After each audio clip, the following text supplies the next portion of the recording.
Hello and welcome to the Bubb Report. This week,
this week, the United States reached a critical turning point in the historic town of St. George in Grenada.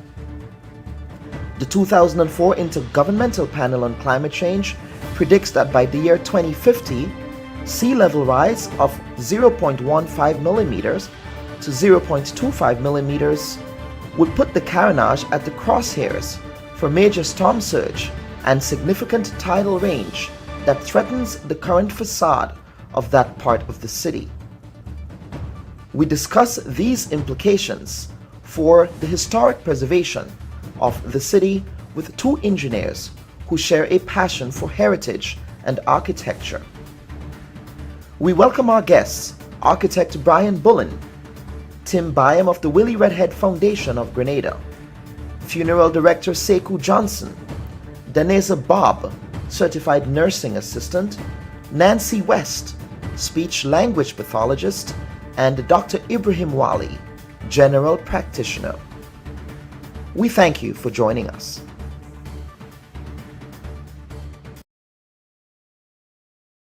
A pleasant new week and a pleasant good day to everyone, and thank you for joining us for yet another episode of the Bubb Report. And of course, before we get to our first guest, we learned overnight that the Media Workers Association of Grenada elected an interim executive to serve for the next 90 days. The reason they say for having an interim executive in place is because the association did not have sufficient ordinary members to stage a full formal election. The Constitution requires that an interim executive be put in place until such time that a sufficient quorum is in place for another election. The interim executive includes Linda Straker, who replaces Sherry Ann Noel as president, Blossom Alexis Welsh as first vice president, Janelle St. Bernard, second vice president, Tonya St. Louis Lawrence as the secretary, treasurer Nisha Peters, and Callistra Farrier as assistant secretary treasurer. We do wish the new interim executive well in their new endeavors. And at this time, I want to take the opportunity to welcome my first two guests for the first segment. That is Mr. Brian Bullen, an architect and who was also part of the staging team for Grenada's representation at the Biennale in Italy, as well as the Reverend Tim Byam. I understand you're a Reverend as well. That I'm just learning this morning. So, Reverend, I know it's a Sunday, so I hope I did not take you away from your pastoral obligations and duties. So thank you for appearing on the report. Well, thank you for having me, and I've already done my pastoral duties. It so You happened that have. I was scheduled for earlier services today, so that's why I'm Okay. able to know. Yes. Very So well. thank Very you for well. having me. Yes. Very well, absolutely, gentlemen. Good morning. And Good the morning. reason why the reason why I wanted to have both of you, of course, last week we had a great conversation with Susan Maines, who spoke about Grenada's representation at the Biennale in Italy. But before we get to that exhibition and the history making nature of it, we really wanted to have a conversation about just the town of St. George. And we know that there's been a long-standing debate about the city, its capacity to handle increasing traffic. We clearly have much more vehicles on the road in Grenada at this point. The tensions between the historic and the modern, and whether or not modern buildings fit within the current historic facade of the town, as well as the problem of open space and town squares that usually define major cities. I do not know that in Grenada we have an open town square, except of course the market square served that purpose. But to the extent that it serves that purpose now, I don't think it is. So we will get into this conversation. But Mr. Bullen, I want to begin with you. And of course, you are coming to us from Carriacou. Hmm. So I have some envy because I'm here in Washington and I wish I can be on a beach, on Paradise Beach in Right. Carriacou today. But talk to us about how you managed to capture the essence of this tension, really, against the backdrop of at the Venetian Architectural Biennale, that tension that I spoke about. Well, the important thing to recognize, of course, is that St. George's, we all know it's a beautiful town. However, there have been, historically, problems with in terms of historical preservation of our building. We haven't really, of our historical buildings, we have not done a very good job with that. Now, recognizing that the town itself, it has changed, it has evolved over time. You've mentioned traffic, of course, which is that is a very critical issue to deal with. But also how we then approach, moving forward to try to create or have urban regeneration, revitalization of the town. It's a problem which has several factors to consider. Of course, the town has died, in terms of the economy. So it's how do we then begin to kind of refocus that? Now, what we've done is recognizing that there's a loss of urban space. The market square, which was really the place where you would have civic gatherings in the past, it no longer functions for that purpose. So what we've tried to do is what we presented in the Biennale is a proposal which is really twofold. First of all, to create a promenade, which becomes this new place, a restoration of urban space, public space that can be then utilized for various activities. But that promenade also functions in terms of coastal protection. So there's a need in terms of looking at the runoff of water and so forth. So all of that is part and parcel of the design, but it then becomes adds a new part to St. George's that begins to create a space where the public can come, but also with that, looking at how the overall operation in terms of businesses and trying to open that conversation about how can we make certain decisions that in the long term can begin to breathe life back into the town. And that's very important. Mr. Byam, I want to hear your thoughts on that. I know that the foundation, your role has been specific to historic preservation, but in reflecting on historic preservation, there is also a need to look forward. So how do you look forward as well, while also trying to respect that history? Yes, we have had a number of discussions, and one of the ways that we see is that unless we have a proper zoning for the town and for the areas, the urban areas around St. George's, we're going to have a serious bottleneck problem. We have to look at expanding the town or the city of St. George's. And it seemed to me that the expansion has already occurred, but it needs to be controlled. It's to the Grand Anse, Dusty Highway, airport area, and so on. So one has, and one, you cannot effectively expand this in the town of St. George without having a proper zoning areas. So if you have zoning where you're going to have commercial, hotel, light industry areas earmarked for that, then the town can expand. Because what I see is happening in St. George is it is choking, if I may say so. And there, of course, is the threat of the sea level rise. Now, that is going to be a serious concern engineering-wise, because we obviously have to move the port, for example. Let's take the pier. With the sea level rise, ships won't be able to berth there anymore. It will become useless. So you have to look in terms of relocating the berthing facilities for large container ships, and possibly having a container, a pier or a facility that will have, So all of these things have to be looked at, and at the same time, we're trying to preserve our heritage. Now, one of the things that was discussed and presented some time ago was to build a seawall around the carriage high enough so that you can prevent the water, because it's already started. Whenever you have high level water, what do you call high tide, the water comes on along on the carriage. You're driving through sometimes whenever there is a high tide and you have the winds taking the seawater in, it comes over into the road. So it begs for the possibility of having a seawall high enough to resist that. But at the same time, how do you deal with the runoff from the hillside?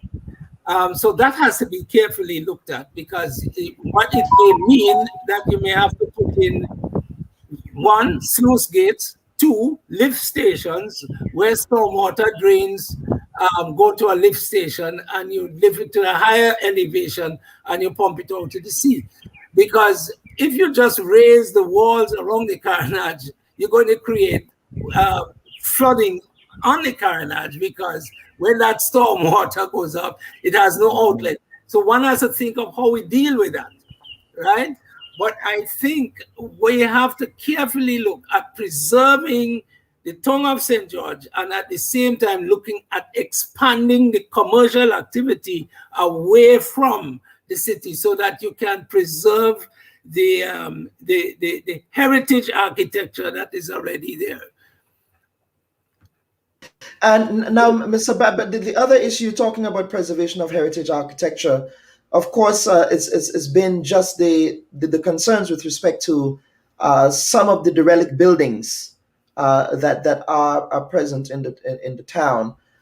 Some are saying that unfortunately the public library has fallen victim to that, because it's just not, since Hurricane Ivan, it's been out of commission essentially at this point. I know that there's been a petition with respect to getting the archives at that library salvaged, the valuable historic archives there. So that is the other issue. So you talk about this historic preservation, but what about those derelict buildings in the city? Well, there are a number of derelict buildings in the city. The Willie Redden Foundation have been trying, we met several times and trying to meet again to sensitize the government about the preservation of the library building. Now, it may not be a library anymore, but it can be preserved and become maybe like a tourist center, cultural center or something, but to preserve the architecture. The other thing is that York House, we have been battling again and making a lot of noise on York House. At last, we have seen some cleaning up has been done because the debris from the hurricane since 2004, they have now decided to clean that up. So there is some work apparently is going to be done shortly, but we don't know. But we're keeping a close eye on that. The other thing is that the Governor General's residence, I am pleased to say that work is going to be starting very soon on that. Just 2 days ago, I was there at a meeting. We're going to start doing the cleanup works. There's a contractor involved. And we're looking at a number of things. Well, one of the things that I had proposed some time ago, and I'm hoping that it will take effect, is that there are a number of other derelict buildings in St. George. Absentee ownership, we can't find who the owners are. And what I was proposing was that in light of the safety and health safety for the public, the government can act. The government can take these structures over and having done that, clean them up and put them on the market for local persons. In other words, if you have local people who may want to come together as a conglomerate and purchase at the cleanup cost, and you give them like a year or so to develop the property so you don't have people speculating, and develop the property in accordance with the heritage. And of course, you give duty-free incentives for material and so on. I think it's a possibility of trying to make, of trying to get that going. And I think it makes a lot of sense because you're getting, because what is happening, we see a lot of Indians coming in. Indian stores, left, right, center, Indian and Syrian. We have no objection with that. But at the same time, the local people must get a chance, right? And I think this is where we have appealed, we have made an approach, we have written to the government and asked them if they, right, at least they don't have to follow word by word what I say, but at least try and create something that will seek public interest for the local people. And you give the local man an option and say, well, okay, let's say, for example, Kellan and Bayam, we form a company. We want to purchase one of those buildings at the government cleanup for cleanup costs. But then we find our finances kind of low. We say, well, okay, we have a foreign investor that can join us. You know, rather than the foreign investor coming in and take over, the foreign investor can join us, and then we create whatever we want to create. And afterwards, you then pay your taxes and so on. So the government is going to start getting revenue. But you need to, in other words, you know, entice the public by creating tax breaks, giving duty concessions for the development of those jobs. And I think if you do that, we'll be getting somewhere. And most importantly, we do have to have zoning. And let me tell you, lots of derelict buildings in St. George's, and it does pose a threat to, we are lucky, you know, we don't have this pandemic. We've been spared a lot, but still, those buildings can house rats, mosquitoes, and all sorts of things. So, you know, it's important that we clean up. Mm-hmm. And Mr. Bullen, I'll bring you back here just to piggyback off what Mr. Byam just said. But one of the things that you, I looked at that exhibition at the Biennale, and one of the things that I noticed is that there was a proposal for sort of having a public park, if you will, on the Carenage, right? Mr. Bam, are you aware of that? You know what I'm talking about? I am not aware of it, but I will welcome that. I think that makes a lot of sense. Exactly, but where exactly would you put it? Yeah, well, and that's what I want Mr. Bullen. That's why I want Mr. Bullen to answer that question, Mr. Bullen. Okay, well, let me speak to that. Yes. So essentially, our design, which we're calling the promenade, what it is, it's really an expansion and a protective. Mr. Bynum, you talked about a seawall. Well, this would offer both sea defense, but at the same time, so what you would be doing is basically lifting the surface, whereby and expanding it, still allowing the port to operate the way it does, but then you give that back to being a public space, that a place of leisure, a place where events and other things can happen. And again, I think there's the obviously how that's done, the sensitivity of how the design, how it interfaces with the existing town is very, very important.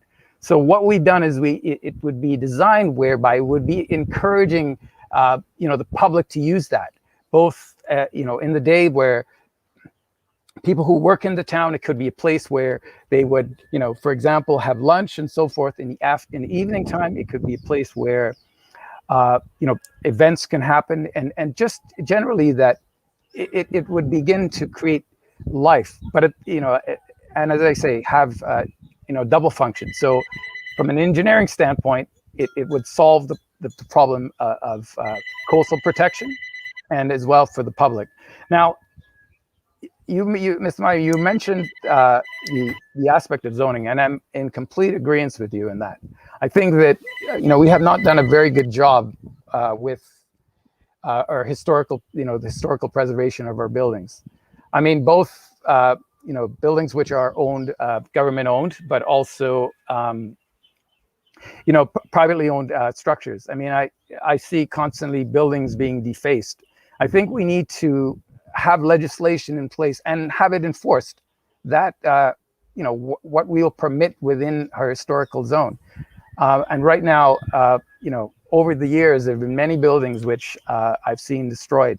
So I think we have to do diligence with that, and to be able to really enforce how we control that, and to understand that there's value in these buildings. I mean, people come to Grenada, there's a certain certain charm about St. George's that we need to retain, we need to build on that. And part of it is to understand and to appreciate the value of the buildings that we have, and to ensure that we can put the proper legislation in place and ensure that it's enforced, so that we can maintain it, restore the buildings, and use it to our advantage. Gentlemen, let me get to some comments from our audience.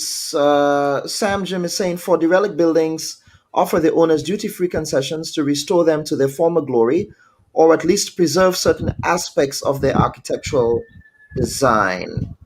Andrea is asking, how long have these suggestions been submitted? Janice is saying they're killing locals with taxes, and the foreigners who don't look like us get duty-free concession and everything for years. Again, I can't really speak to that, and I don't think you gentlemen can speak to that either. But that's just a comment coming down here.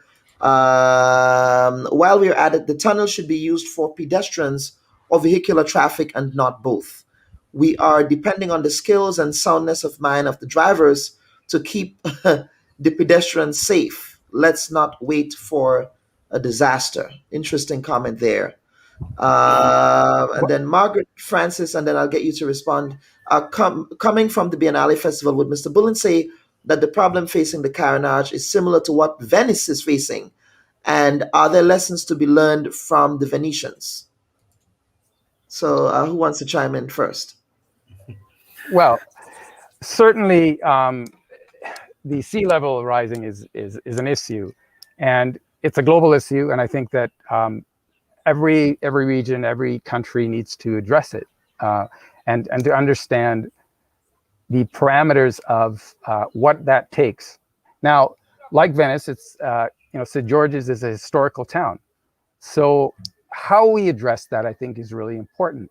That we are not defacing the town; we are in fact enhancing what's there, and there's a certain amount of subtlety that has to take place. I mean, if what is required, for example, around the Carnage is to lift that sort of edge of the sea. How that's done is also very important, so that it becomes something that's more integrated rather than something that you see as a barrier, but it becomes something that's a space that's interactive that people would use. And so that I think is important. But these are global issues. They're also, from a regional, local perspective, I think we have to address them, and we have to, address them in such a way that they will work for us. And we have another, Mr. Baum, go ahead. Yes. Yeah, I agree with what Mr. Bolin is saying, but at the same time, I think we have to be mindful of the fact that if we are to raise that defense or have a sea defense wall around the carnage, we have to be aware of the businesses that operate. I mean, they're probably faced with the surface water coming back against underground flow, because they would now have to raise their flow levels to compensate for water. So you maybe have to deal with that, and also maybe have lift stations put at strategic points so that the runoff from the hills and the storm water, goes into the lift stations and you pump out. It's a very, in my mind, it's a very technical thing, because you're building a wall for the sea defense, and at the same time, the runoff from the hill, where does it go? Right. Well, now, what would you? Sorry, can I? Yeah, just go ahead. I think go ahead, Brian. Yes. Yeah, go ahead. It would be important, and this is what we've also indicated in our design of that. You would have a collection. An area within that would collect and then distribute the runoff, would then be pumped out, and it is actually vital that I mean, and as you've rightfully stated, all of that runoff you would need to, without a doubt, be able to pump that out. So that would have to be an integral part of the infrastructure that's designed. Well, I'm very happy to hear that. The other thing is that I'm advocating for is that I believe that the Sendal Tunnel should be a pedestrian way. And I can see something happening with the old library. If it becomes more like a cultural center, okay, let's say artists want to exhibit paintings, people want to make baskets, and so on. Tourists can come from the tourist center at the Bruce Center Mall, and walk through the tunnel and go right into the old library and be part of this whole cultural thing. So I think all of that should be encouraged. It's a pity that we seem to be knocking our heads on the wall, appealing to government to do something about that old library. Let me just quickly state one thing. A couple of years ago, it could be about 5-6 years ago, a couple from Croatia who had visited Grenada 20 years prior came to the library because they thought that this was such a natural air conditioning, because when you go into that, their experience was when they went into the library, even though there was traffic around, it was so quiet, you got a cross ventilation that made it cool. There was no air conditioning. And they came back years after and found that it was closed. And they were so disappointed.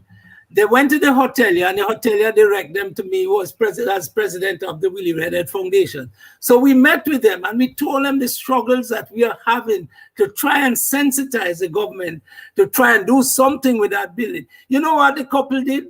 They pledged $10,000. They pledged, and they actually gave us 10,000 EC dollars to get this thing going. We told the government, look, we have the money to get a start. But, I mean, we know it's going to cost a lot more than that. But at the same time, to show that there are foreign people outside there who have interest in our heritage architecture, right? It says a lot. And we seem to be taking the bait at all. We seem to be sitting and not doing nothing.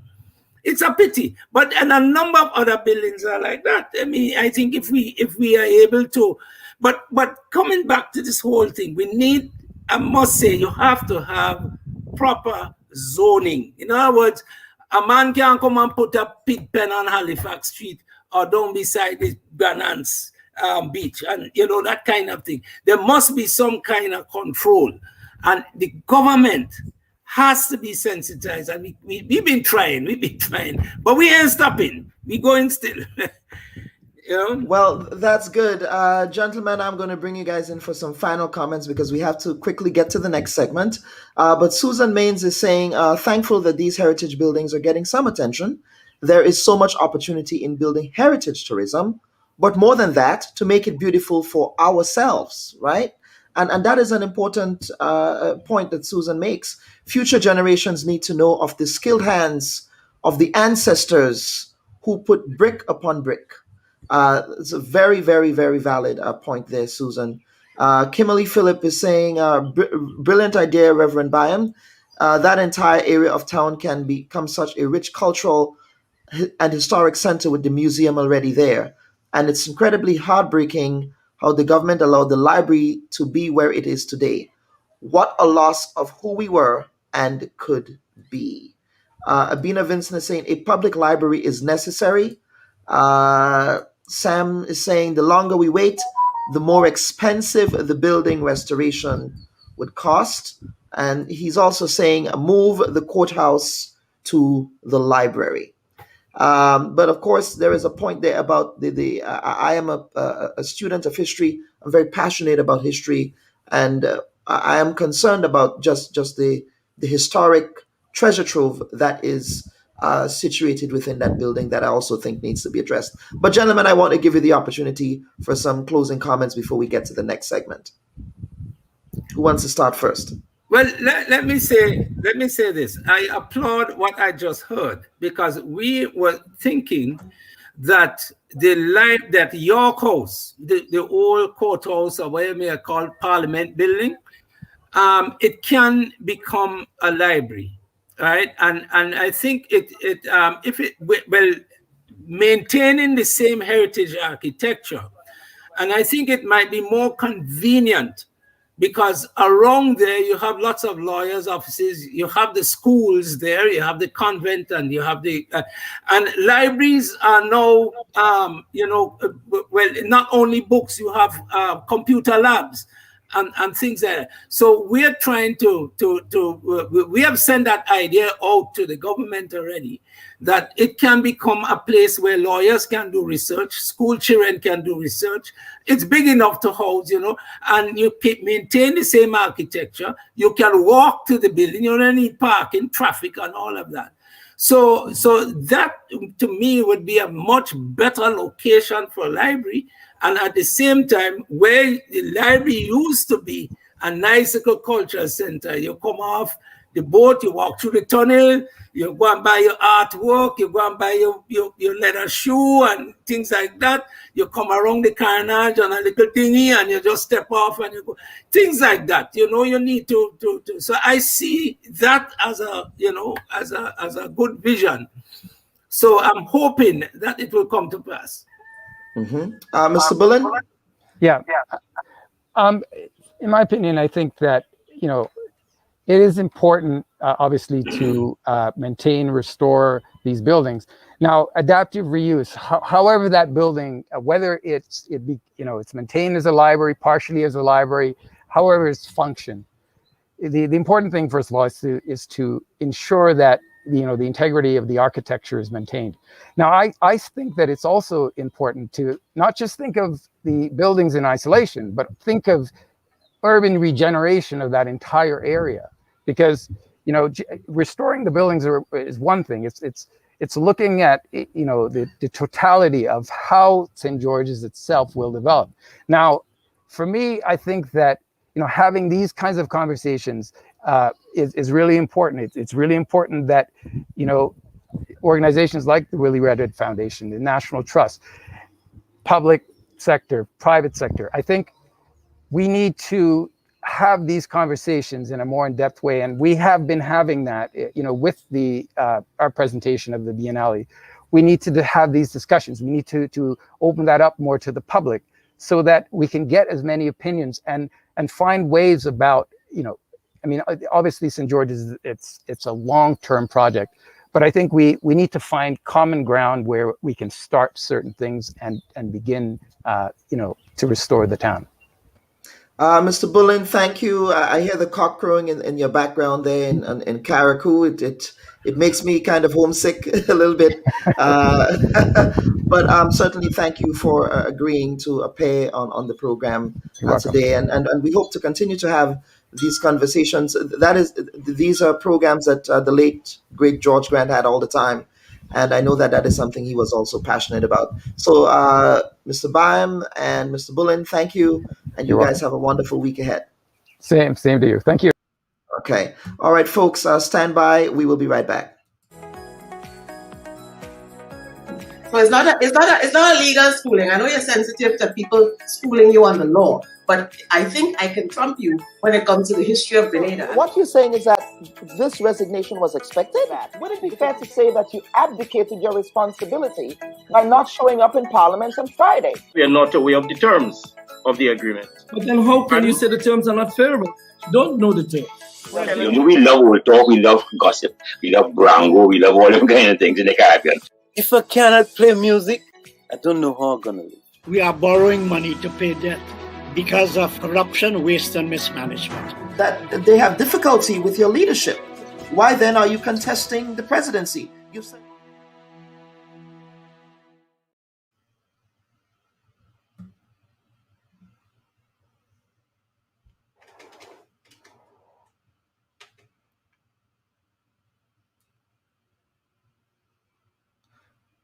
Okay, welcome back, folks. I'm going to skip the headlines. We're not getting any sound from the headlines there, but I want to welcome this very important panel, our returning champions, shall we say, Dr. Ibrahim Wali, who is joining us from the United Kingdom, Sekou Johnson, who is joining us from New York City. He's a Grenadian undertaker, Grenadian American undertaker in the city of New York.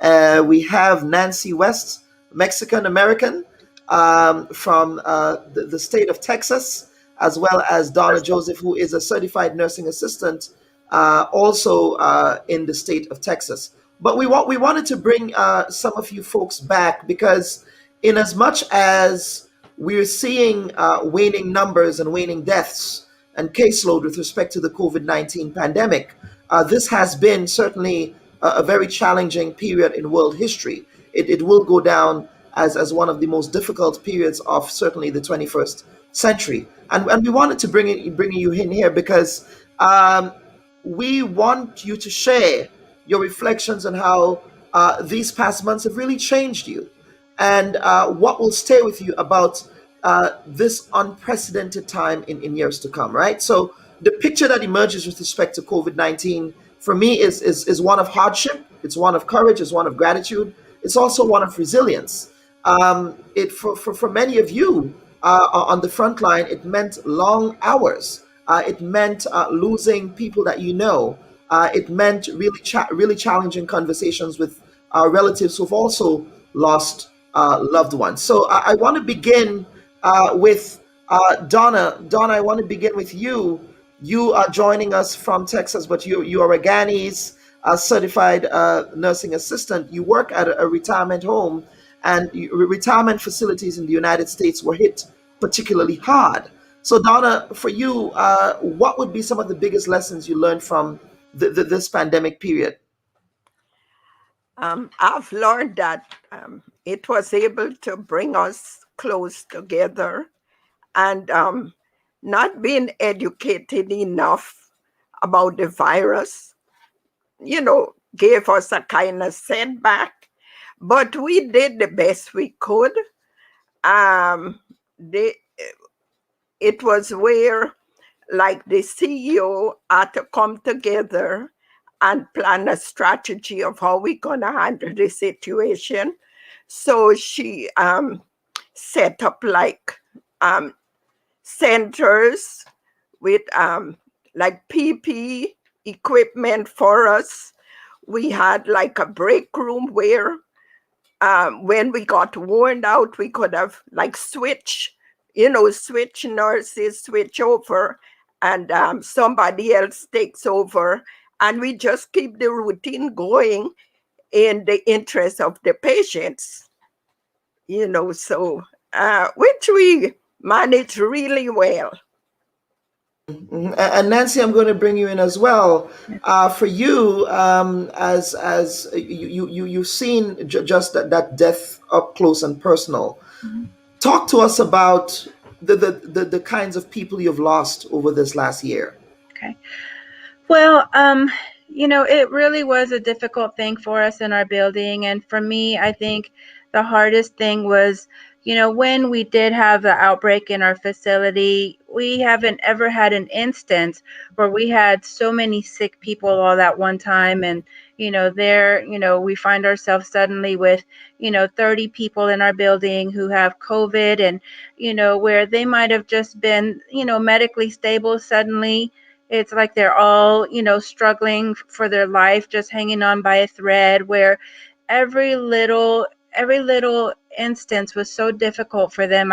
It brings to mind an instance of one particular lady who already struggled with COPD. She already had oxygen that she relied on, just to maintain health. And then suddenly just the act of just being able to drink water, to take a bite of food, was so exhausting for her. You could see the laboring in her breathing, that she just could not hardly deal with that. And that was really heartbreaking for me. Fortunately, in my building, we all came together so well as a team. It was really very heroic to see that even though when we had our outbreak, we had so many of our employees that were also infected that had to be let go. Only a handful of us had to maintain on and be able to care for all these sickly patients. And we really came together. And the lady that I made reference to, we in our building, we don't call them patients, we call them neighbors. The neighbor that I made reference to, she actually recovered very well. She, we nursed her back to health. It makes me think of trying to feed somebody like a bird. You just have to really care for them very specifically, very carefully. And we actually, despite I don't know, we had probably close to 100 or more patients in our building with COVID. We had an 87% survival rate. So we did not lose that many patients. But it really was heartbreaking for me to have the loss of patients in our building, because especially knowing that they're not going to be at bedside with family, that's the hardest thing for me. Is, this particular patient, this neighbor that was just struggling to be able to eat and things. She had been in our building for many years already. Her daughter was very involved, and suddenly she's not in at her bedside helping to see her through this difficult time. And it really hurt my heart to think that I thought, please don't let, Miss So-and-so pass away without her family being here. And it gave me that extra incentive to think, if there's anything more that I could do to bring them through, just to see them through these instances so they can get better, so that maybe it will get to the point where their family can be at bedside. And, it was always that kind of push for me. Mm-hmm. So. And Dr. Wally, I'll bring you in. You're over there across the pond. And I know that England seems to be opening up again, apparently. And would you say that people are sort of trying to turn the corner, if you will, on COVID? What is that looking like? I think the main thing is that people have had enough. It's been such a long time. People have struggled for the last 1 year. It's been an emotional journey. It's been, it's drained a lot of energy from people. Not, it's a big thing on the healthcare professionals as well as people as well.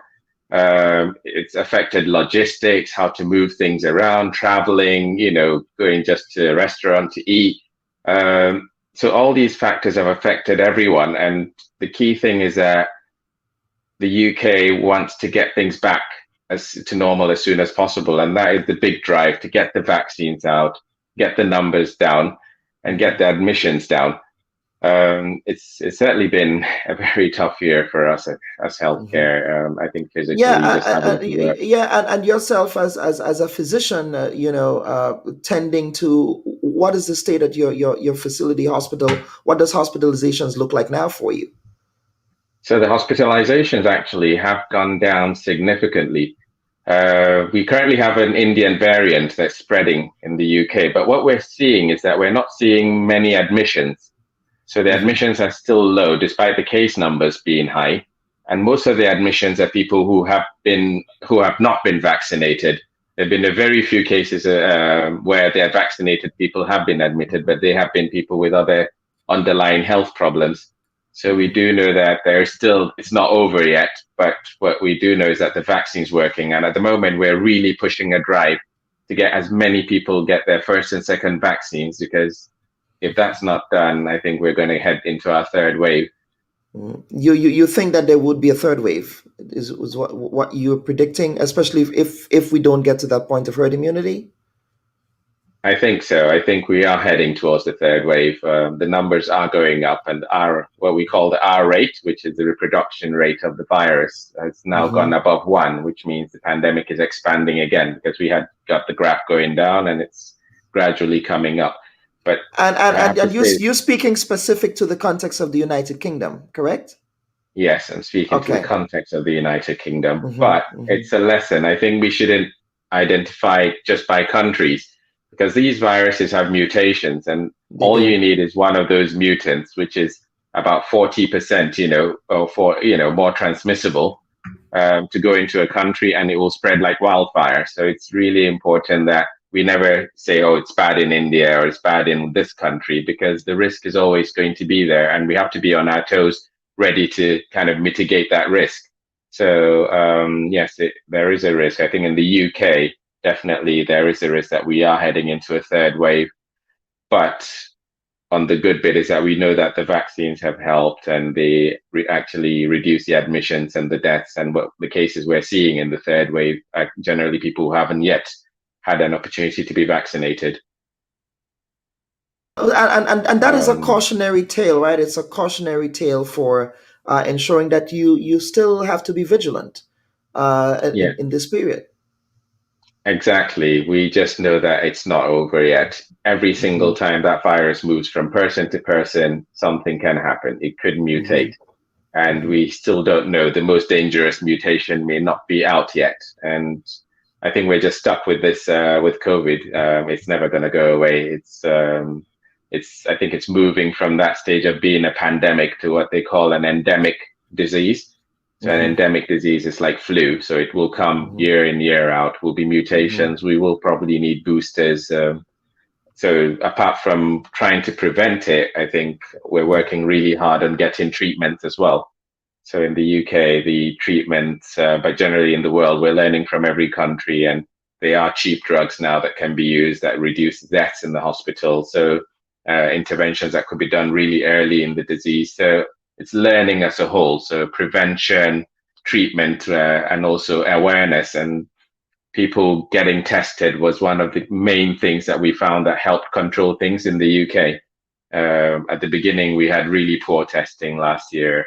Most people were just told stay at home if you have symptoms for 7 to 10 days. So and most people were not compliant, and that's how it spread. But with the testing, at least a lot of people were able to get tests. Now you can actually order your pack of tests and keep at home, and you can have what they call a lateral flow test that you can do as many times as you want. So all those things have helped, I think, reducing the transmission. And it's been a very difficult journey, but it's not over yet. We can't just say it's going to be over. I don't even think we can put a timeline to when it's going to be over, but the only way it will be over is if the whole world really focuses together. And as with any medical condition, it's the point at which the whole planet gets to herd immunity. That will be when this pandemic will be controlled. And let me bring in Mr. Sekou Johnson. He is a former schoolmate of mine. We're both Presentation College student. I'm going to brag a little bit here. But Sekou, you are an undertaker in New York City. I remember I conducted an interview with you in, I would say, April of last year, in which you shared your experiences with respect to just being overwhelmed at having so many deceased bodies to have to manage, to the point where you needed to have backup from other states come in to help with to help undertakers in the city of New York. You had temporary burials happening. Then you had a lot of the deceased being housed in refrigerators. I believe there's still some deceased that are in refrigerated trucks in New York. So where are we with respect to just I know that New York has a very low positivity rate, but into a very low death rate as well. But are you still seeing a lot of COVID deaths? Are you still handling a lot of COVID related deaths? No, it has drastically decreased from since we last spoke. I would say about 50% decrease rate currently. About 50%, about 50%. Okay. Now, with respect to just how that has impacted you on a personal level, on a personal psychological level, what did that look like for you, and how were you able to obtain support for yourself, really? And self-care is important. We talk about our first responders, but ensuring that our first responders are also taken care of as well. Well, it would have reignited maybe the humanitarian and compassionate aspect of being human, in the sense that I had personal losses too. I had a granduncle that died from COVID, so it would have resonated with me. And you also feel the way that the people that you serve in the family would have felt with their personal losses. So you put yourself in their position, and you don't isolate yourself emotionally from them when they come to you. You say you don't isolate yourself emotionally from them when they come to you. Now, I know that also Potter's Field in I believe that's over in Hart Island, correct? If I'm not mistaken. Yeah. It was used as a temporary burial site. Do we still have bodies that are temporarily interned at that site, or are you moving to other cemeteries in the area? Due to pressure from families, the city had suspended that. So what they're doing, they're temporarily storing the bodies at the South Seaport terminal that's in Sunset Park. Mm-hmm. They have currently about 800 bodies stored. You still have about 800 bodies stored. Yeah. And it's stored there. And is it a case that they're not able to find proper burial space? Is that what it is? Or most of them would have been unclaimed, and some may have been families unable to make the necessary arrangements, be it financial, So you still have about 800 unclaimed bodies.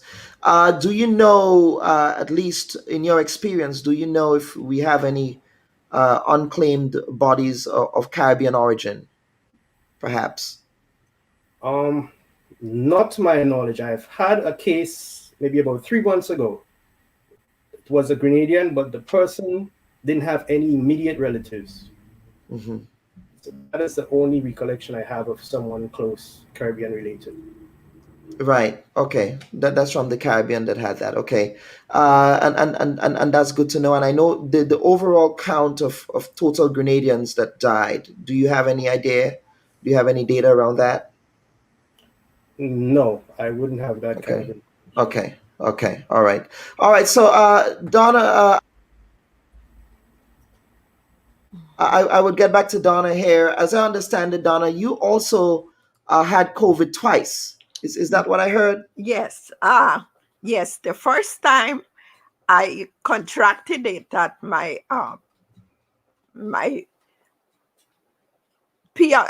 part-time job. And it started where it was something simple, because I was taking care of this patient, and the patient kept coughing all night breathlessly. And, the nurse, she gave him like 2 breathing treatments. It wouldn't work. So then I started to observe him, and I asked her, I said, is something wrong with him? And she said, well, I think he had pneumonia. Within 3-4 days, they say, well, we have to do COVID tests on all the employees. There I found out I caught COVID. The hardest part was, now you're off from your job. You're not being paid. And so then I had to wait like 6 weeks before I got back to my regular job. When I got there, within a few days, because I had to have 2 positive before I can go back to my full-time job. When I returned within 4 or 5 days, I was tested positive again. And then I was off for a few weeks and has not been paid. So then I called workers' comp and they said, well, we have over 3,000 people and it's hard and you will have to wait, and that's the hardest part because people have commitment, and it exhausts you mentally when you can't pay your bills or you can't do those things, But so I know other families feel, because many other people, they lost their jobs and, they become homeless within a few weeks or a few days. But, we all had to just come together. And the thing is, it didn't only affect us being nurses, it affected everybody, actually. So with this, I think, we have learned that at any time, anything can happen. So I think we have to be more prepared, because you never know. Yes, that's right. That's right. Nancy, I see you nodding here. Do you want to jump in? Well, yeah, just what Denise is saying, Donna, she, we really did our very best to try to keep COVID from coming into our building. And, even at the end of the day, regardless of all the precautions that we went through, it's very hard to just have it perfectly spot on. But, I think considering all things, we did have an outbreak, and I think we handled it as a facility, as a team, we handled it very well. And I just like Denise said, we just have to learn to just be prepared and just know how to deal with these things better in the future. But I'm happy that we had the outcome that we did, because it seemed pretty bleak there for us for a while, but we actually had a very good outcome with things, and we didn't have as many neighbors pass away as we had expected to possibly see. So did you lose any staff members to COVID, or? I don't believe we did. I don't. Okay. Yeah, no, that was good. And we did that have is many of them infected, and that was one of the things where suddenly we are coming to know that many of the staff members were infected, and everybody had to leave, and only a handful left to care for everybody else in the building. So that was quite an endeavor. Yep. And Robert Ortiz is saying, thank you, heroes, for the sacrifice you're making every day, risking your own lives to make our world a better place. Thank you for your service. All right, folks, stay with us. We'll be back for some closing comments. And thank you for joining us today for the Bubb Report. Stand by. Since losing that seat, what have you been up to?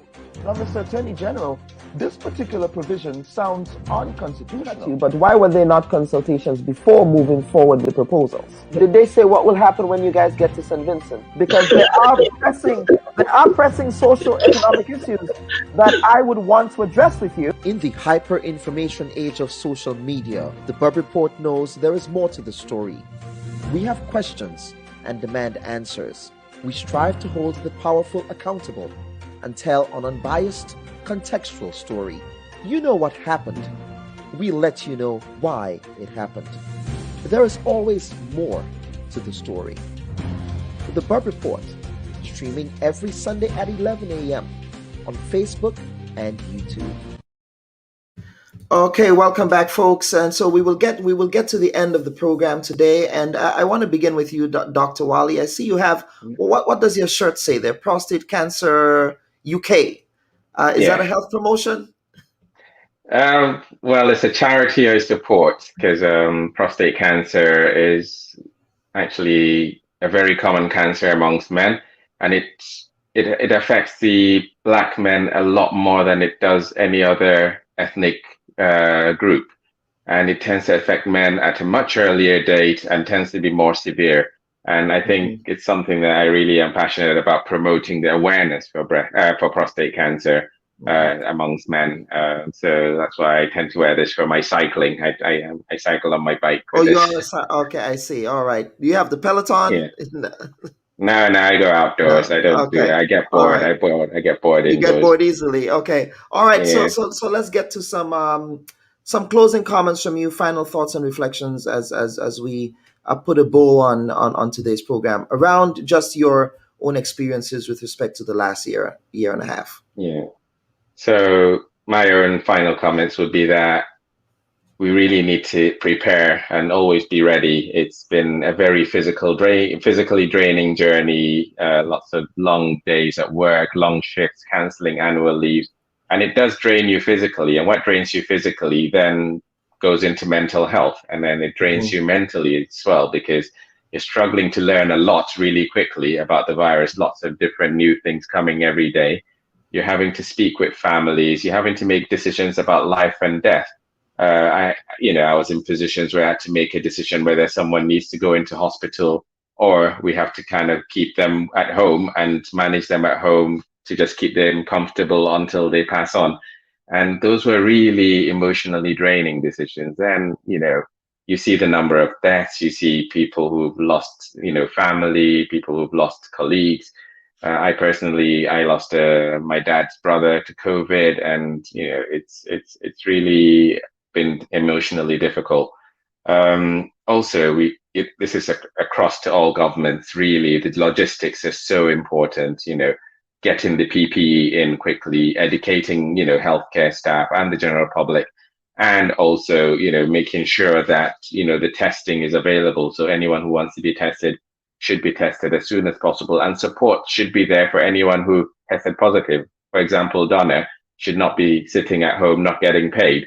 If you have tested positive, you should have support available. And those are the things I think going forward, if we have to really fight this, or if there's anything in future that comes, then we've learned a lot from this. And I think we should be better prepared and support everyone. We are all in this together, and we have to work together to end this as well.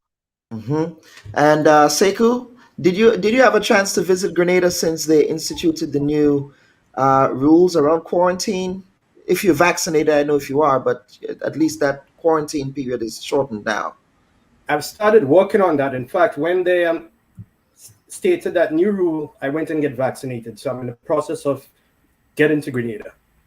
Okay, very well. It's well deserved. I hope they give you some nice discounts. Maybe if there is a diaspora discount in Grenada, they should have one. That's a good idea for the Minister of Foreign Affairs. Yes. Any closing thoughts from you, Sekou? As a last responder and being up close and personal to some of the casualties, I just want to make a special plea to the people to please adhere to the protocols established by the health professionals.